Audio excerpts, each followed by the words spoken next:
one of the things that you've taught that blew my mind at the time, because if you open up a personal finance book, what's the first thing you read? Cut your expenses. No. Get your expenses lower. Pass on the Starbucks. Do this, do that. And Andy said, no, I want my expenses to go up. Welcome to the Cashflow Academy Podcast. I'm your host, Andy Tanner. This is where we make investing simple. I'm joined by my good friends, Noah Davidson, Corey Halliday. Guys, thanks for coming. Happy to be here. Stop by yourinvestingclass.com for goodies. We always give a shout out to that website. Fun things, billionaire secrets. We're going to be speaking about today some finding success in your personal finance. You know, there's different levels of money that flows, but the money that flows in and out of your household is probably the most important money to you. That's right. So with that, I always forget, not always, but most of the time, the preponderance of the time, I forget to have us all introduce ourselves. I always make this false assumption that everyone has been listening for a long time. We have new people all the time. So let's start with Noah. A little bit of your background. A little bit about my background. Yeah. Again, my name's Noah Davidson. I have been trading and investing really since the .com era. I started on a dial-up modem, and I've learned a lot of wonderful lessons. Some of them quite painful over the years, but a lot of wonderful lessons. And those things are supposed to make us wiser is kind of what I've learned from this. I'm also king of the dad jokes, and I love sharing knowledge and information with people. We cannot guarantee the quality of Noah's humor, only frequent attempts. But you do have some swag today. I do. I got my Cashflow Academy Cashflow shirt. Academy swag. I'm there. wearing Cashflow Academy socks. Oh my goodness, look at this. I just need some Cashflow Academy underwear and I will be set. Man, we don't have that yet. We should work on that. It'd be money. So I'm wearing the coat of many colors today. I have a friend who hates this shirt. I've had this shirt for a while. He hates this shirt because it looks like the Joseph of Technicolor Dreamcoat. Oh yeah. And so one time we were doing something. He goes, dude, don't wear your Joseph Technicolor Dreamcoat. You wear something plain. No. So you made sure to wear it, right?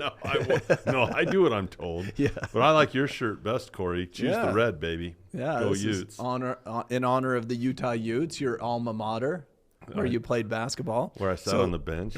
Tell us about yourself. So, yeah, my background, well, interesting, we talked about basketball because nobody was interested in me playing college basketball for them. Which is odd because I did not make the buzzer beater at my high school's state championship game as Corey did. Yeah. That was my one claim to fame, yes.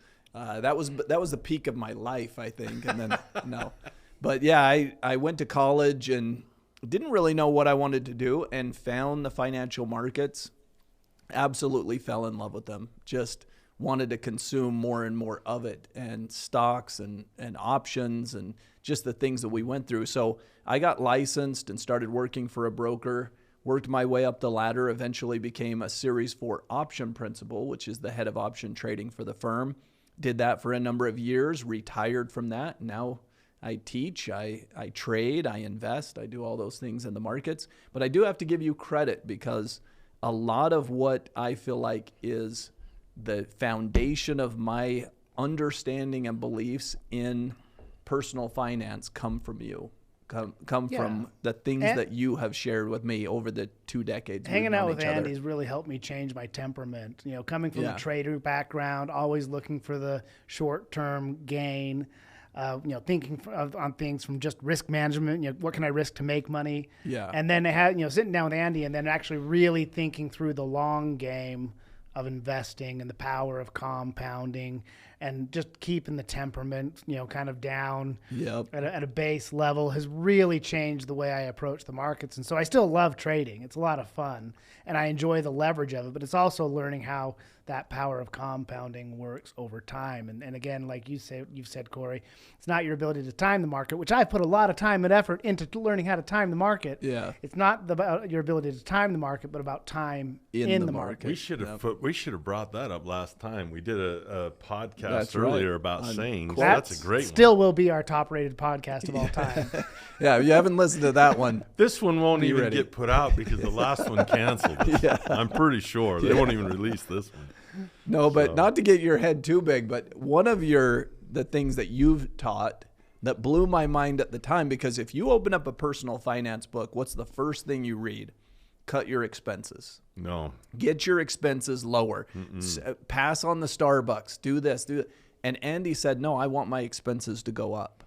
And it blew my mind when you've said this for decades, like I said, and it changed the way I thought about money. You're exactly right. I want my quality of life to be better and better. So I want my expenses to go up over time. I want That's your goal. to eat better food. I want to go places that I want to go. I want to put my kids in whatever they want to perform in and excel in. I want to be able to do all those things, and that takes money.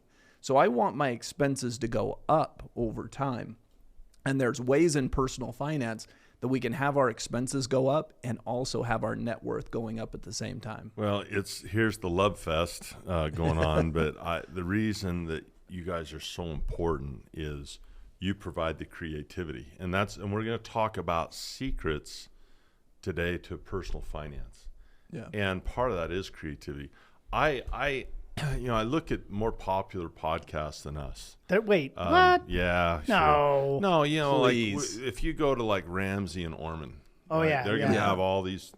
They're dogmatic. I know a guy that just worships Dave. He just ground that he walks on. What Dave Dave is brilliant. Ramsey said. And to be fair, they serve a valuable purpose, but they have a I don't limit. know There's their a cap background. on that. I don't know the background. I think Susie was a stockbroker. I Yeah. mean, she made her money by selling mutual funds. So I don't know. Yeah. I don't know Dave's background, but it's not really a critique. It's just different. I'm not saying that we're good and they're bad. I'm saying it's a different approach. They are mostly, what I've heard from them is it's disciplinarian. Mm-hmm. Yeah. It's the idea that I have this choice between frugality and being a spendthrift. Is that a word? Yeah. Yeah. Being a spendthrift. And it's a discipline issue. I have to have integrity in this moment of choice to live smaller instead of larger. And I have to, live low now so I can survive later. Yeah. Think about that. I'm going to live low now so I can survive later. Because if I don't live in a low way now, well, then I'm won't have barely enough, I'm yeah. barely gonna have to keep working forever. So. And nothing about that sounds exciting. Well, but living it low doesn't now sound, and then just to survive. it doesn't sound creative. Yeah. In other words, does it create more wealth to say I'm gonna use MJB instead of Starbucks? Does that create wealth? Well, it allocates wealth that's already been earned. You created some wealth through a paycheck, but does that decision create wealth? Does it take that $10 and compound it tremendously? And you look at the concept of infinite return. That is a speed. Like, you think about that calculus for a minute. Yeah. That's what the Starship Enterprise runs on. It warps time and space, right? It's a warp drive. That's faster. Look at how nerdy we are, or I am. It's faster than the hyperdrive on the Millennium Falcon, because the speed of light speed is slower than warp speed, because warp speed. So when you look at the calculus of rate of return, once you get division by 0, your rate is no longer measurable. Like, it's faster than the speed of light. And there's a lot of people that are behind. There's a lot of people, and saving money and allocating lower expenses is not a mechanism for what about the guy who is, my age? What if he's middle-aged? I'm middle-aged, man. What do I? It's like a superhero Dun, thing. dun, dun, dun. So those people need accelerants, and that means risk for sure. Well, you say it wonderfully well. Here's a Series 4 option principle, which I would love to see, either of those two. I would love to see them in an investing contest against Corey, because they would get their freaking butt handed to them in a second. Because he's managed more risk than those guys have ever freaking dreamed of. Not to disparage, I'm just saying that discipline is part of this. Discipline is part of this, but it's not the entire opportunity. Yeah, and you can do so much more with your income than you can with your expenses. What's on the other side of risk? Yeah, the other side of risk is reward. So right? why do they run from risk? Yeah, exactly. Instead of managing it. And that's the point, is if you if you cut your expenses, we all have expenses. Like my family has to eat. We have to have shelter. We have to have these things. So what can I possibly do to the expenses? Well, I might be able to squeeze out this much more and this much more. But at a certain point, you can't squeeze that anymore. It's done. You're down to your bare bones. Well, on the income side, it's infinite possibilities. Yeah. And that's the creativity, is I can do way more things to just bring in money and stop worrying so much about squeezing the expenses down to the bare bones. Well, and especially when we live in an inflationary environment, the ability to cut and reduce expenses, it is an uphill battle all the time. But financial education is evidence of education is transformation. And I heard that from Robert. That's not my saying. I like that. No, Robert was brilliant with this. He says, look, if there's been education, there's a transformation. Someone can do something now that they couldn't do before. Well, anyone could have decided, I'm not going to buy this latte, I'm going to buy MJ. That decision was always there. There wasn't anything new. Yeah. It was just a new behavior. Transformation is when I can do something that I couldn't do before.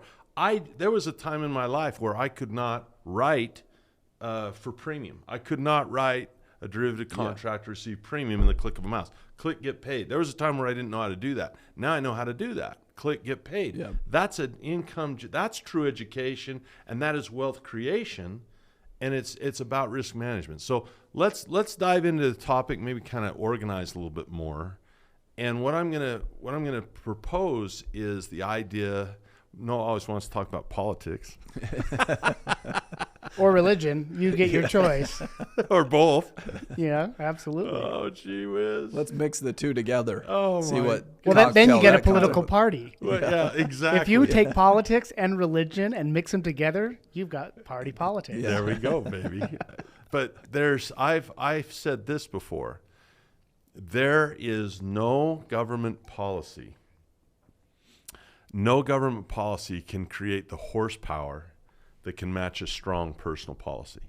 In other words, whatever the government tries to do for you or I, whatever the government says, whatever money they give out, whatever, none of that can come close to when a person makes a personal policy decision, say, here are the policies of my household. Yeah. And that has to do some with that disciplinarian of Dave and Susie. Here's your frugality or your ability to have integrity in moments of choice, the ability to what would you say? How do you express it? The ability to put off immediate reward. Yeah. Delayed gratification. Thank Yep. you. I was looking for that. That's Delayed the number gratification. one sign of high intelligence. Yeah, is the ability to delay gratification. There is some of that delayed gratification. However, that is a piece of the pie, but the much larger pie is the education. And I learned more and I don't run from risk. I manage risk. So your personal policy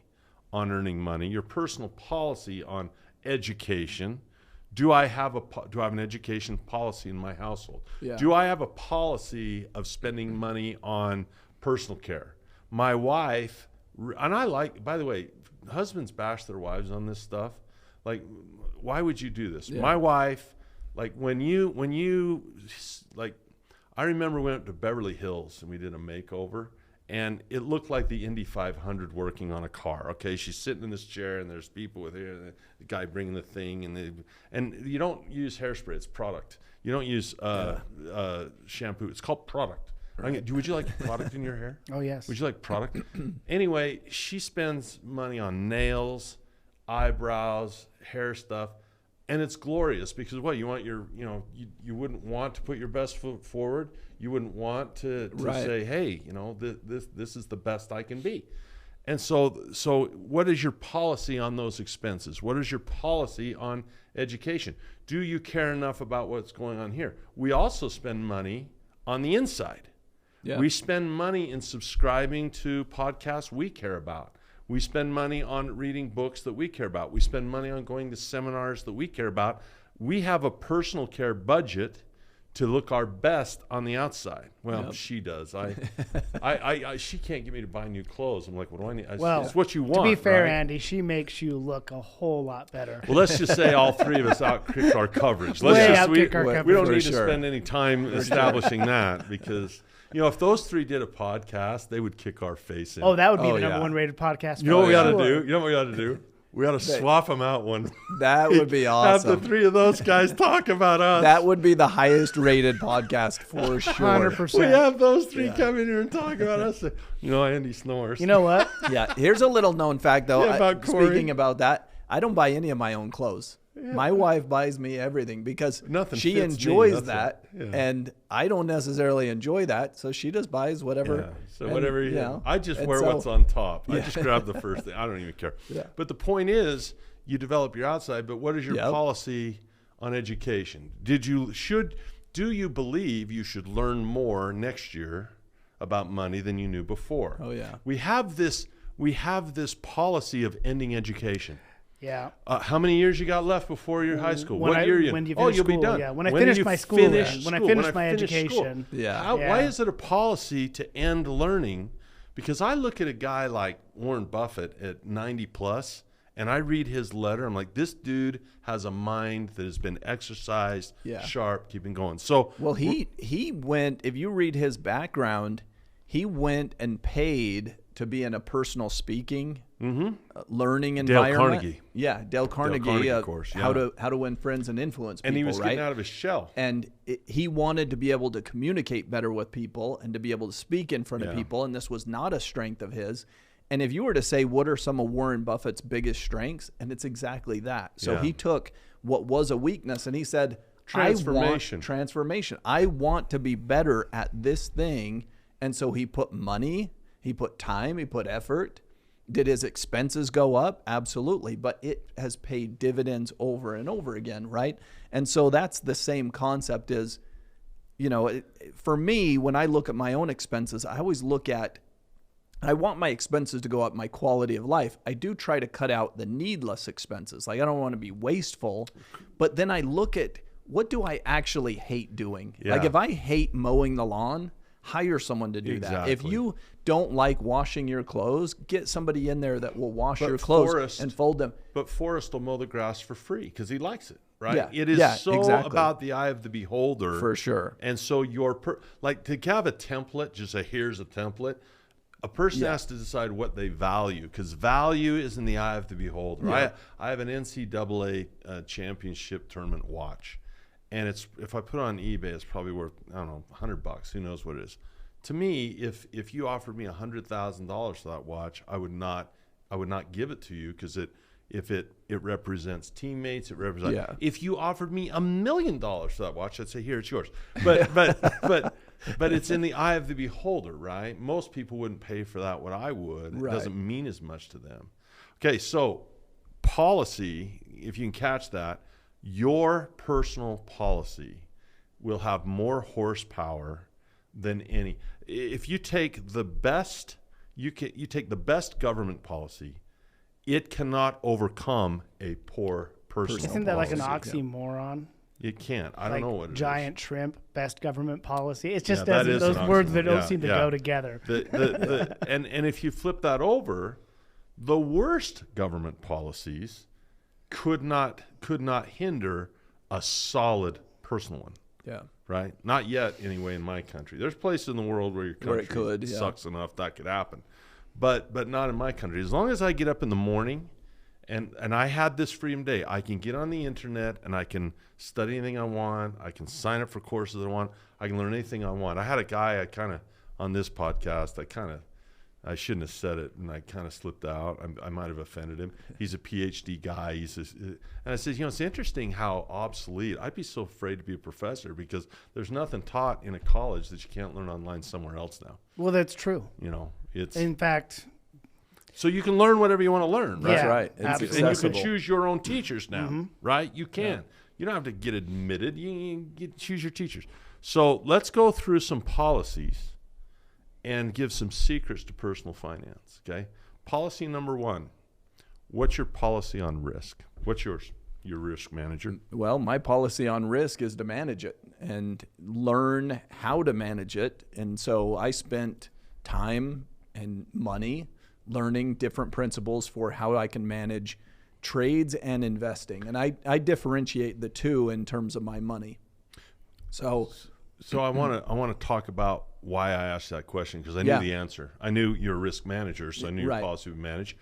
If you listen to some of the other people, they say run from risk. Oh, that's too risky. Avoid it. So they're running from risk, and you're hitting it head on. Oh yeah, 100%. Because on the flip side of risk is reward. When you run from risk, you are running from reward.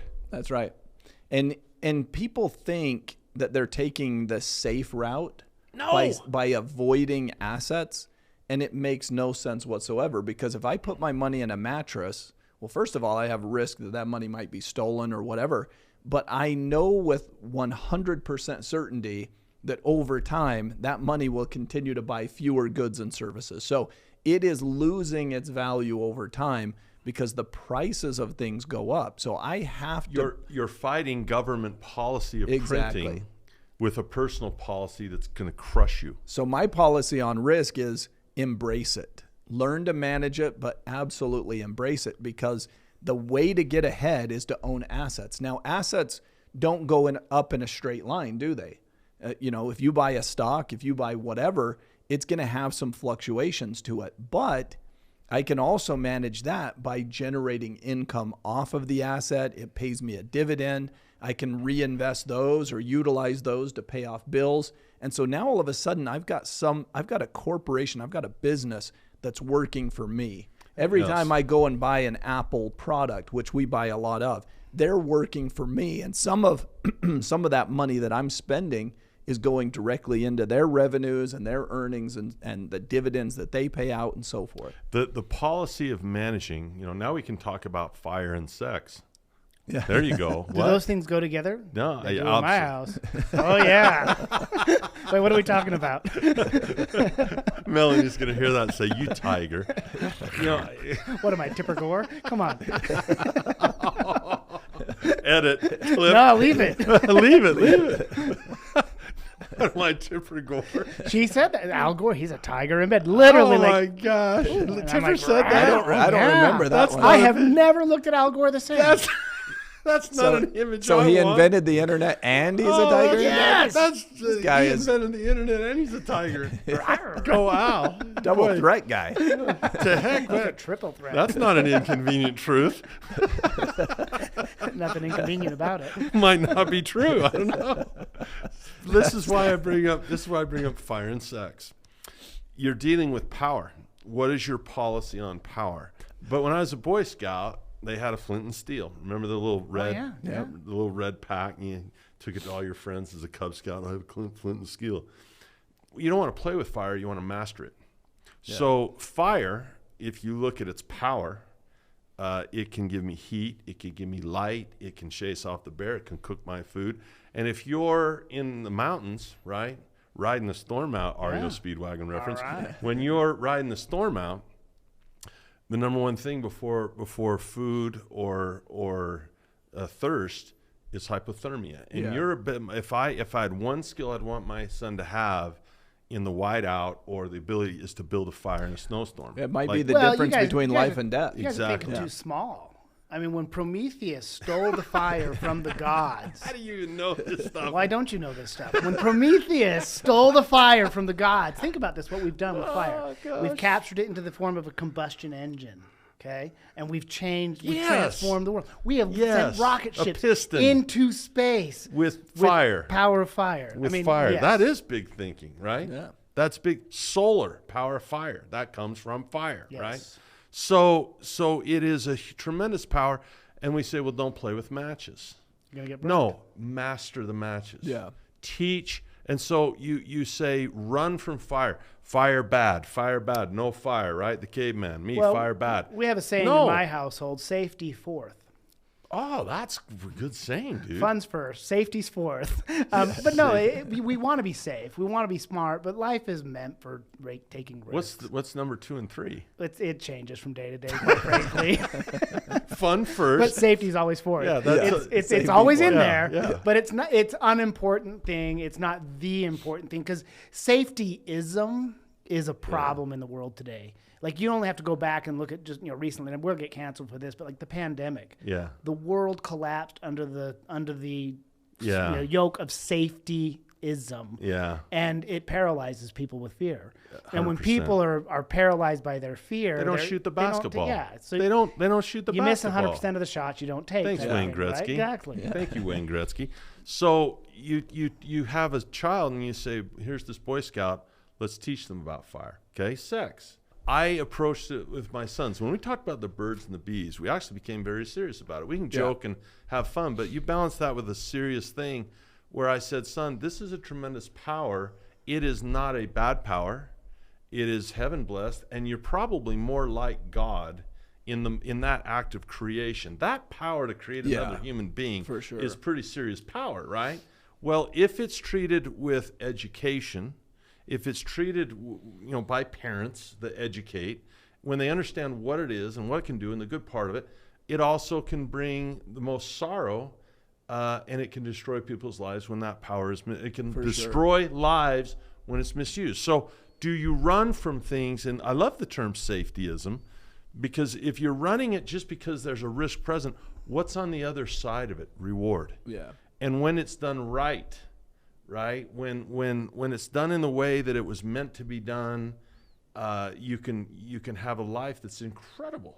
You can become what we call a father, which to me is my, like, husband and father to me are why we do the money in the first place. Right. So when you learn about things that have power, like fire or the ability to create life, those are things that are sacred things, not to be run from, but to safety fourth, run forth, right? Go forth, go towards. Education. Well, Education absolutely. about There's those. Yeah. tremendous adventures to be Okay, had. what's your policy on risk? Manage it. Education, manage it. Because if you run from risk, you're also running from Embrace reward. it. Risk is to be understood.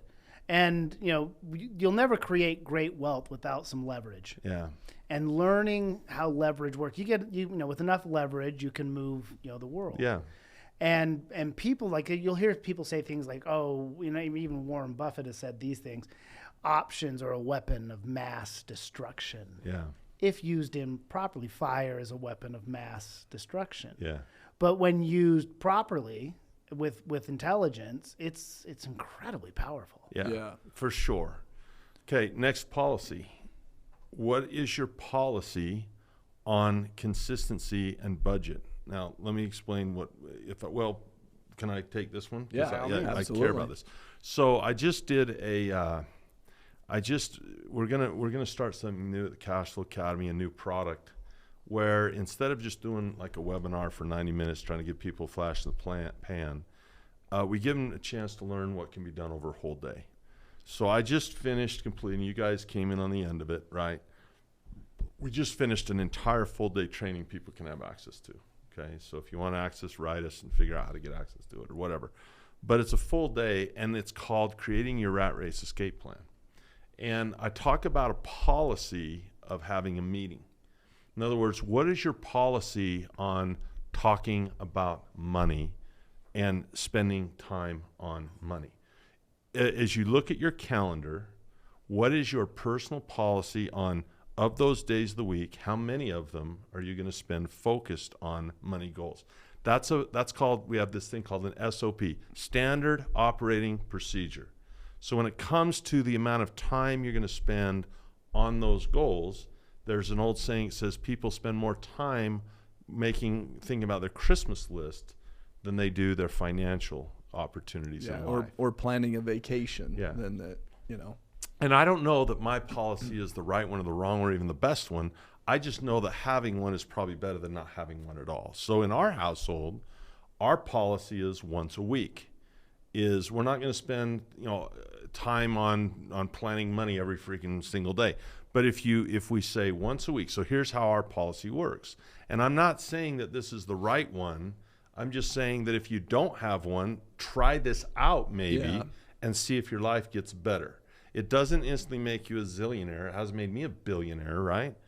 Okay, it takes time to do this, but it has made our life better, more money, more profitable. It's better relationship.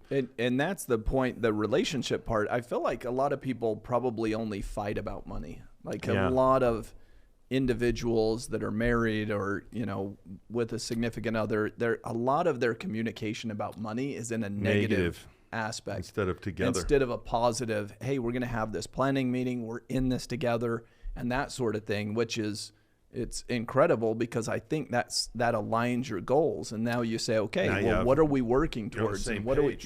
You're on the same page. So rather than just trying to ignore the problems and then, coming to a head and people fighting about it, well, plan out a meeting and just discuss these items and set a game plan. When you're talking about that, when you're talking about like expanding those things, we do our kind of monthly, we're kind of a bi-weekly type thing. We don't do it every week. But we also every year plan a corporate meeting. Yeah. And our corporation, we go and have our annual meeting, and it's usually sounds like a lot of this might be deductible. It is deductible, and that's the nice thing about it. Is again, it's a creative way to think about money. That's why when we're talking about creativity, learning to use leverage, learning to take and work on those strengths. Like my wife's a pretty good bookkeeper. Me, on the other hand, she updates me and tells me what's going on, and we're on the same page. Yeah. I focus on making and generating, and she's great at that too. Yeah. But also we do come together and make sure we're on the same page. And then again, there's creativity in there where we get that corporate meeting, someplace nice, someplace tropical, someplace exciting. Mm-hmm. And there's always investment opportunities to be researched and things of that, along those lines as well.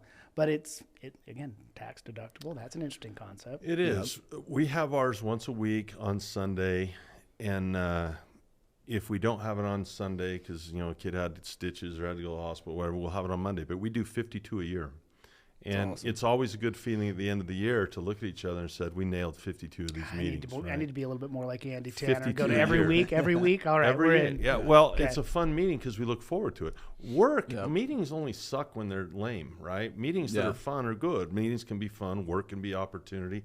So at 11 a.m. is generally where we strive to nail it. Sunday's the best day for us to do it because the phone's not ringing. There's not distraction. And we have really three parts to it. Number one is we see where are we? Okay, what did we spend? What are the 6 numbers? Income, expenses, cash flow, asset, liability, net worth. Where is that, right? The next part of the meeting is what we want to do.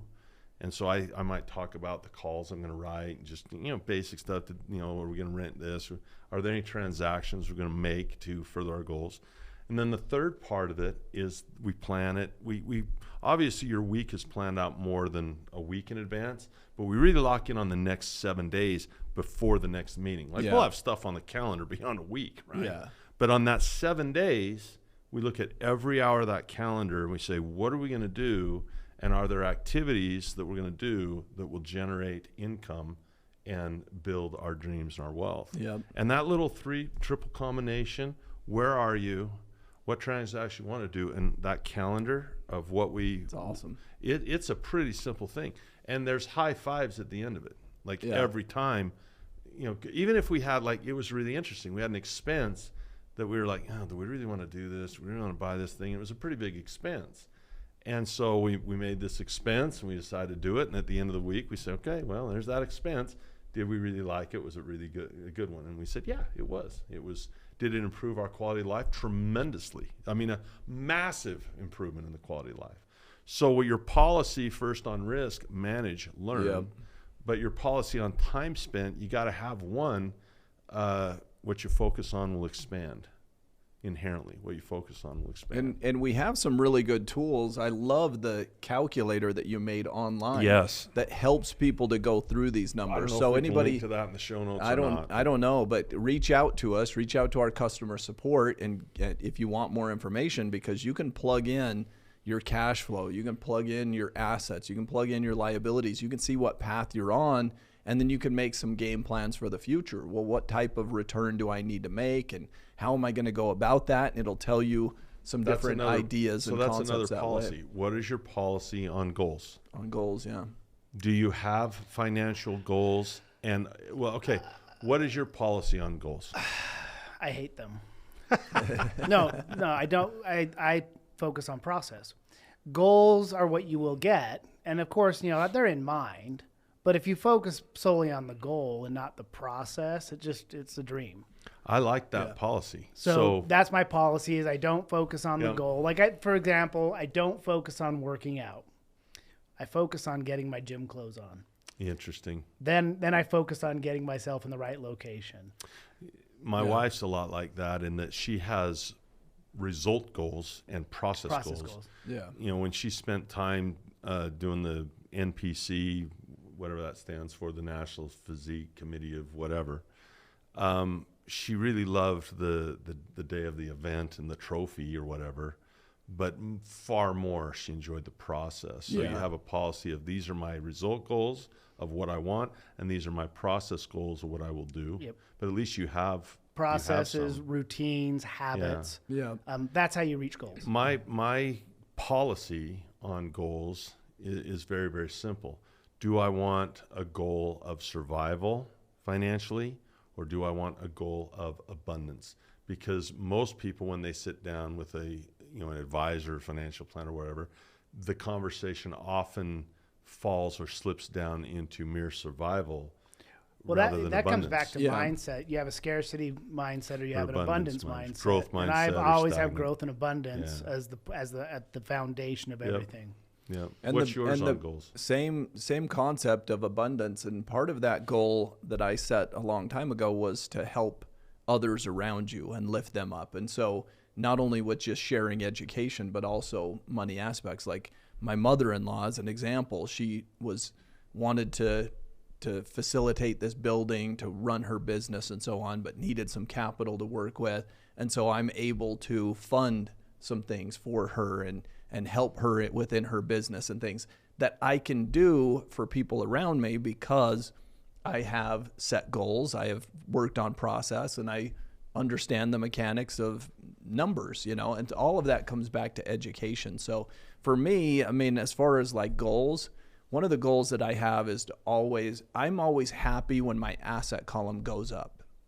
So a lot of people will focus on, well, did my investment portfolio go up or down in value? And I don't look at it that way. I think that's the wrong approach because there's going to be swings in the market. And Warren Buffett doesn't look at it that way either. In fact, he says, ignore whether our stocks went up or down in our portfolio.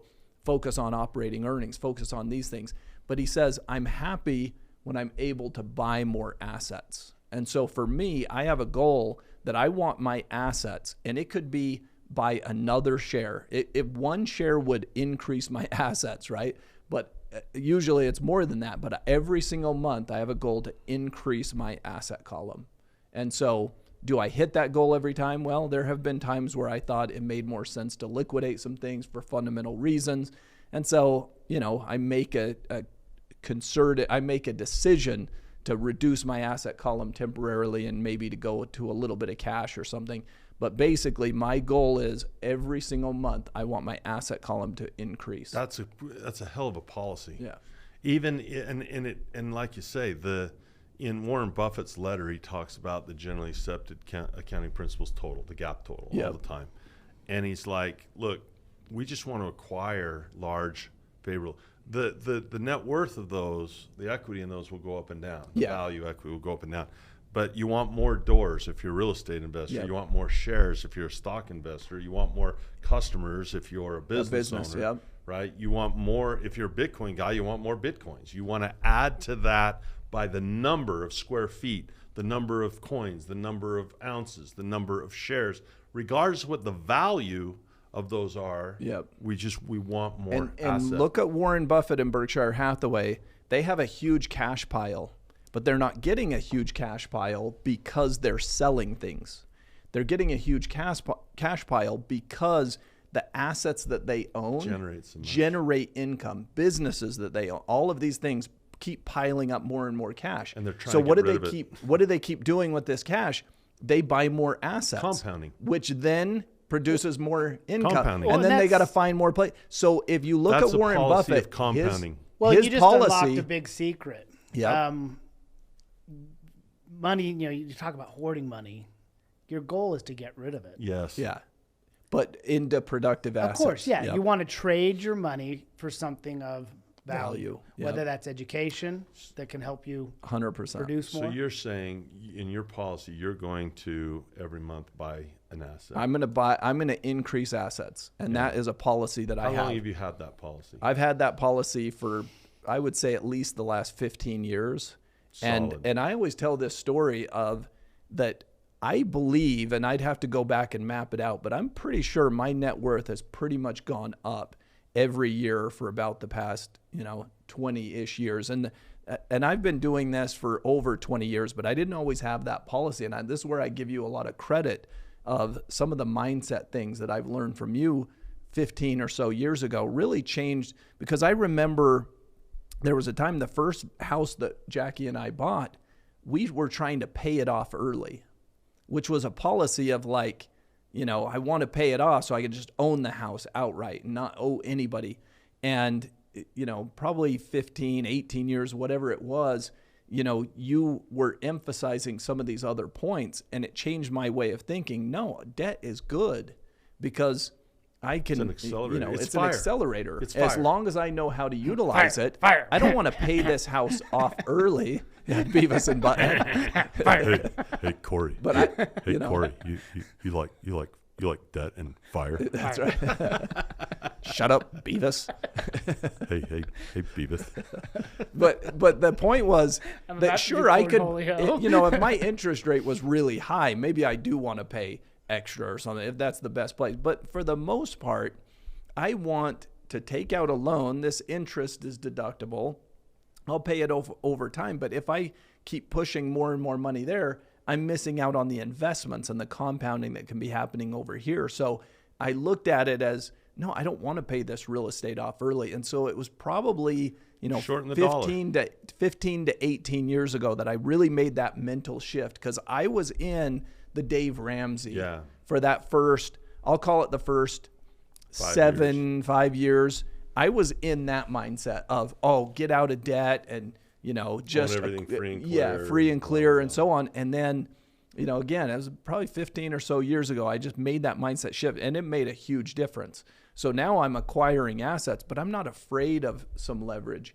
I have to do the numbers, but if this house makes sense and I'm like, man, I owe the bank X amount, well, I could pay that off, no problem. But I also, if I look at the numbers, I think I can put a renter in there for $1,800 a month, and my payment is $1,400. So, that math works. And so over time, you start to learn and you start to grow that way. And it all comes back to education. Here's a mindset, and I don't. I'm hesitant to take our podcast this direction, because there's this saying in the Bible that you've got to have milk before you have meat. Yeah. And there's this idea of something called a gradient that you can take people too far too fast and they shut down. So I'm going to take that risk. That's why I bring that caveat, because this is almost impossible for a person to. It's a pole vault they can't make. I've never seen anyone really make the pole vault. It's stair steps that they finally, and then all of a sudden they get the stop of the chairs. They're like, oh my gosh. But to go from 0 to pole vault, the gradient's too steep. Yeah. The bar is too high. So, but I'm going to take a shot at it. And if it blows your mind, then you probably need to say, well, what's my first stair to take? Yeah. What is your policy on personal development? It's a great, if someone says, I don't have one, well, that's why it's a pole vault. Yeah. The idea of personal development is foreign to most people's purview. Most people do not spend significant amounts of time in personal development. Now, they'll have flashes in areas. Yeah. Oh, I want to lose some weight. That's a popular area. But the whole person, so I'll set this up, and this might be a train wreck, but if I could, Blair Singer is a great example. I've known Blair for years and probably, I don't know how long now. But one time, I can't remember the context, but we were all talking about how much we've put into personal development. And this is probably 10 years ago, so this is an old number. I said, Blair, what do you think you've invested in terms of just dollars in your own personal development from a financial education standpoint, Yeah. from from a personal development standpoint, in terms of classes, seminars, stuff like that. He said about $500,000 so far. Now think about that. Most people would never dream of investing $500,000. Do you see what a pole vault that would be for our listeners right now? So are you out of your mind? A lot of people would say, I would never do that. Now think about this for a minute. Do people have a goal to have $1 million home?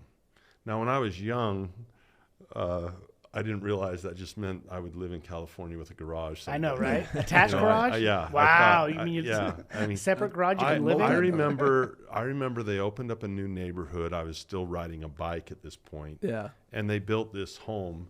It's like a third the size of mine now, right? But back then I thought it would just, they're building this thing. It's like, oh my gosh, I want to live in this someday, right? I want $1 million home. Yeah. What is more valuable to you, your home or your mind? Just let that sink in for a minute, right? Do I want $1 million mind? Do I want to spend $10 million on a home? Well, is your home more valuable than your mind? Warren Buffett says it this way in the documentary. I thought it was brilliant. He's got these high school kids. It's HBO called Becoming Warren Buffett or Making Warren Buffett, whatever it is. He's got these high school kids in Omaha, and he comes in the class. He's sitting behind the teacher's desk, and he's teaching these kids, and he says this. He goes, if I bought you a car, I'll buy any one you want. You can pick it out on the lot, and I'll buy it for you, and I'll give it to you. But here's the catch. It's the only car you can ever have for the rest of your life. If I did that, how much maintenance, how clean would you keep it? Yeah. How would you care for that car? And they're like, well, it's the only one we get. We'd make it pristine. We'd invest in it. And he said, that's your mind and your body. He says, you only get one. Someone bought it for you and gave it to you, but it's the only one you're ever going to get. Yeah. And so if people could make the mind shift that it's this heart, it's this head, and it's this body that's going to give me my experience. Yeah. So developing this heart, this head, and this body throughout my life is more valuable than the home that I live in. Because, other people talk about consciousness and whether there really is a self, but most of us have this perception that we ride around in this machine, somewhere in our head behind our eyes. Yeah. And we ride around in this machine. Well, this is really your home. Yeah. Right? This is really where you live. So if a person says, I want a goal to spend, and have a home that's worth $10 million, I want to spend and have a $10 million home or a $5 million home or a $2 million home or whatever your home is worth, wouldn't you want to spend money and have $1 million mind? Yeah. Or $1 million heart or $1 million spine with toughness? And so your policy on personal development and how you spend not only money, but spend time and spend energy, those three resources, money, time, and energy. Yep. If you invest those three in personal development, what you focus on expands. And this is rhetoric that will get us canceled, because the idea that a person can escape I'm not arguing that there's no victimhood. There is. We're all victims. Especially if you focus on it. Well, we're all victims. Let me tell you, I can give you my victim list. And people say, "Well, Andy, you shouldn't. You've got a better income than most people, and you have more assets than most people, and you have."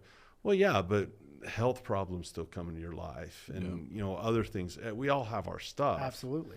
And I will fully confess, I have it better than 99% of people. I'm not on my high horse, but what I am saying is I didn't start that way. Yeah. Right? And anyone, if they're honest, can say, I have a head and I have a heart and I can develop that thing, but they're so trying to get the things.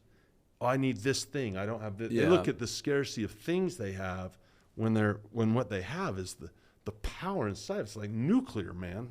It's like orders of magnitude. So that's a pole vault. Most people, when I say the idea to say Blair Singer put $500,000 into his own personal development, almost no one would say, I want to do that. Yeah. Like almost no one would say, that's my goal.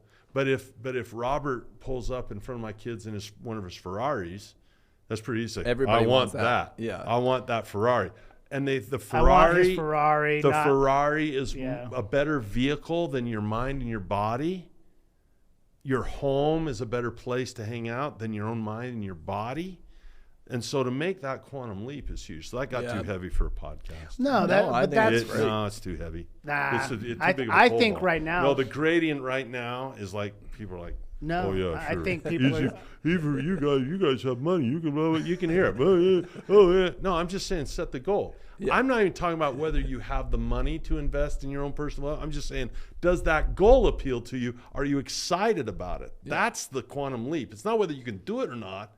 It's whether that would appeal to you and if you have that mindset. So what is your personal policy as an investor on personal development and getting better? What's your policy? All the brains that I can, all the brains that I have, and all the brains that I can borrow. Yeah.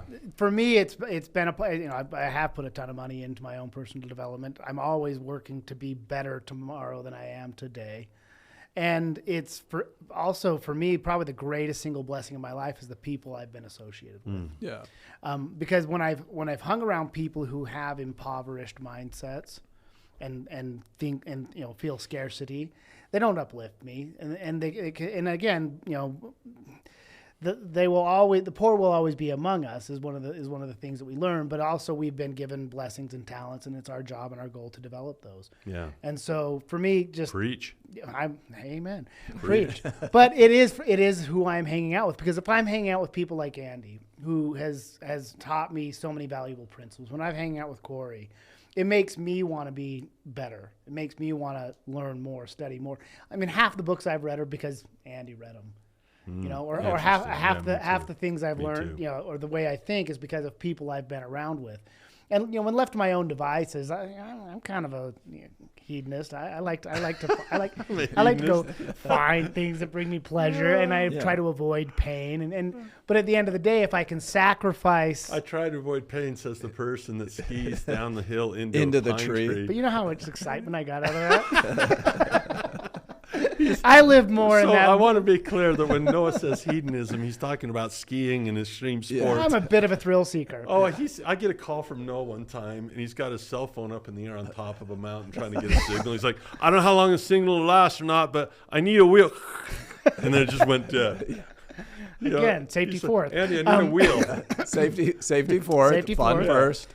But no, personal development is at the core of everything you do, because if you want the freedom to do fun things, you can put it on your credit card, Yeah. or you can have assets that help you pay for it. The theme is secrets to great personal finance and great personal policy. And I'll repeat myself if I may. There is not a government policy with enough horsepower that has more horsepower than a strong personal policy. Yeah. That they could come up with the best social program ever, but it would still not be what you could achieve, on your own. You could just do better. And even if they had the best one, and the guy's personal policy is just, okay, I'm just, like Social Security is a great example. Social Security can deliver how much to everybody? Universal basic income. Do you see the survival mindset right now? Yeah. Basic. That we're focused on the survival. What? Let's go huge. I have a friend, Jeff Hayes, and I don't think he minds me, dropping his name. He and I were on a Zoom call talking about a project together, and this dude changed my life. I mean, I am not, like, you talk about the people that were placed along the way to help you. This guy is just phenomenal. And he was telling me about what he was investing in his personal development. It'd blow people's minds. I mean, and he says, Andy, I don't do it because I just have a bunch of extra cash laying around. No, it is an investment that I get a return on 10x. He says he's got mentors that's been a 10-bagger. So the idea here is to encourage you to ask questions about what is your policy when it comes to risk. What is your policy when it comes to personal development? What is your policy when it comes to the time you spend on personal finance? What is your policy on what type of assets you want to learn about? What is your policy on the rate of acquisition? These are the things that you decide. So if you want to have great personal finance, think of yourself like, well, this is the government's policy and fiscal policy. What is my own personal fiscal policy about money? And you will find, in my opinion, that when you embark in life as an entrepreneur or as an investor, you're going to find that you're actually going to deal with frailties of human nature, of fear, greed, anger, emotions. That's what I found. Yeah, I mean, you remember as a kid when you'd play basketball and you'd pretend to be Michael Jordan, or you'd pretend to be someone else. And in some ways, in anything that we do in life, we can kind of borrow from the experiences of others and almost pretend like, sometimes I kind of think like, well, what would Warren Buffett do in this situation? Pretend to be him. What would, and kind of think about, okay, well, you know, what have I learned from these people around me, and how can I incorporate those things? If I'm on the golf course, you know, and I'm standing over a putt and I'm thinking about, oh, what could go wrong or whatever, I'm not going to hit a confident putt that's going to have a good chance of going in the hole. What would Phil Mickelson do? Yeah, so you got to think about it in a way that's, you know, pretend to be someone else in essence, kind of fake it until you make it. Yeah. And that's one of those things about, you're going to set these goals. There's frailty. You may not be as talented as the next guy. You may not have the capacity for this or that. That's okay. But I guarantee you, as you start to work towards it, you will improve. That's the reality. Is it's like weightlifting. I don't have the ability to become Arnold Schwarzenegger. I don't have the frame for it. But I can still build some muscle if I put in some work, right? I can't get to Arnold's level, and that's okay. I can get to a level that will improve my life and is acceptable and what I'm trying to achieve. So that's a dude that's got policies in his life, man. Oh yeah, that dude has major policies on everything he does. Goal setter galore. Big time. Back to to Dave and Susie just a little bit. And again, it's not to disparage; it's to separate. It's to distinguish, not to disparage. But there are so many people like I hold John Bogle in huge esteem. But a lot of his policies was, look, the average person just isn't gonna. In other words, you know, it's like the random walk down Wall Street. You know, the average person just isn't going to be absolutely true. Yeah. So what they do is they say, well, because the average person won't, these are the policies we set. So the average person isn't going to learn options. The average person isn't going to learn risk management at a high level. The average person is, okay, so that is a policy of average. Yeah. So is your policy, what's your policy on achievement? Is it average, or is it below average, or is it the best I can possibly be? There's a gap. There's two gaps in my life that I hate, and they're my enemy. We are our own worst enemy. The first gap is massive. It's the difference between what I know and what I don't know. And it is a much larger gap than the gap of what I think that I know, that I'm convinced that I think. It's like what Mark Twain said. He says, it's not, what does he say? It's not being wrong. It's not being wrong that matters, but what you're sure about that just ain't so, or something like that. Whatever it is. But that gap of what I know and the gap of what I don't is just enormous. Yeah. And that's a frustrating gap. I want to fill that and fill my mind. I only have so many days I'll never get there, but how far can I get?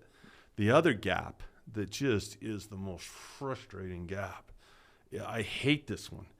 And I think all of us have it. It's the gap between what I do know and my behavior. Yeah.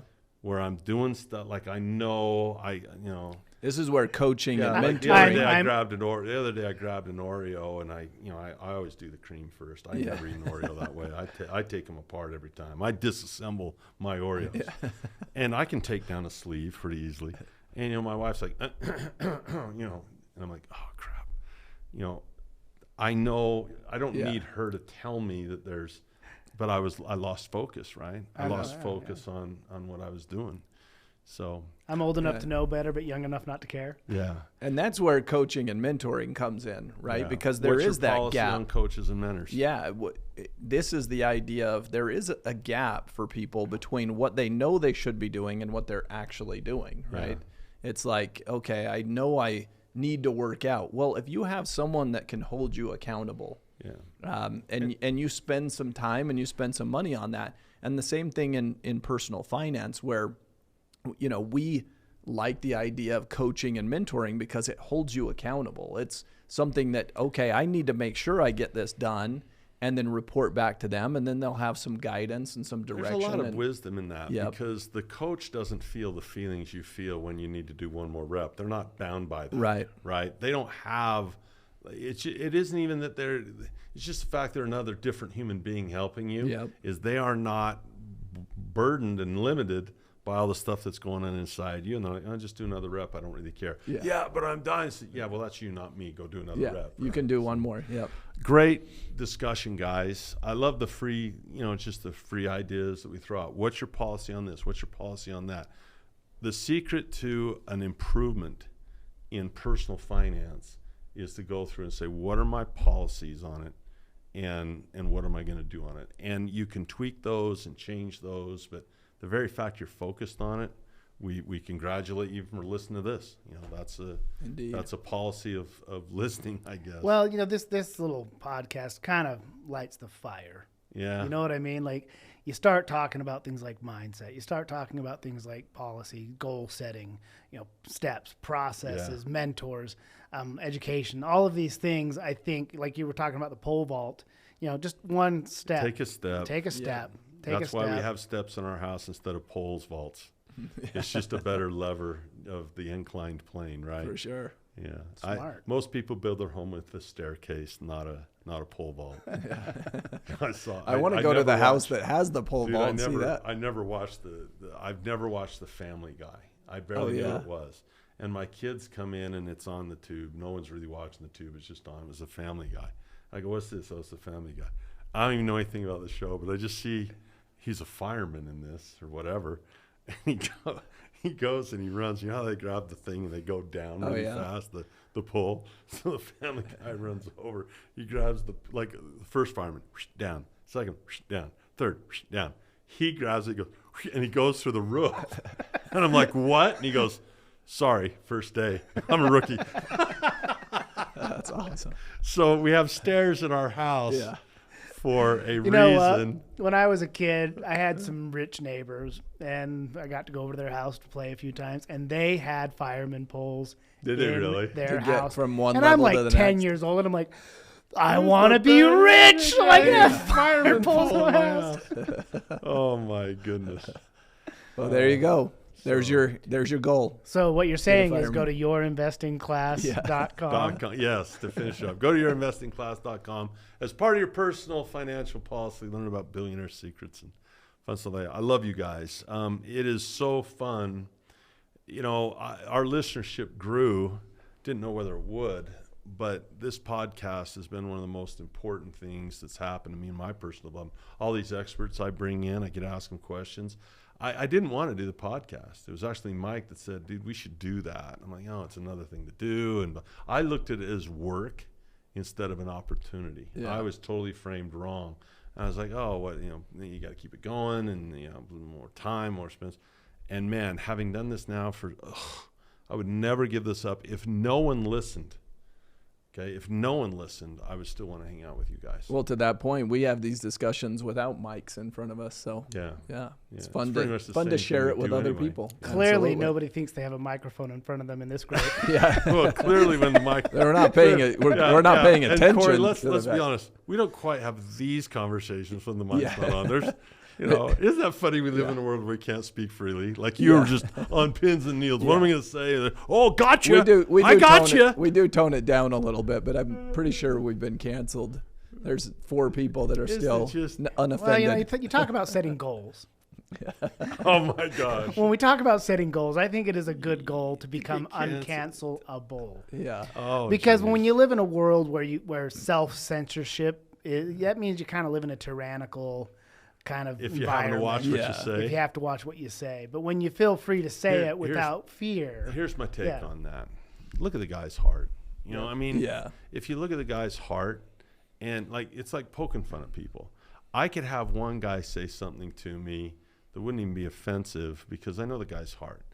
I might have another guy say something to me if I care They about might have said the same if thing. they said, well, if I care about his opinion, first of all, I might not care. Yeah. You know, if he, who cares?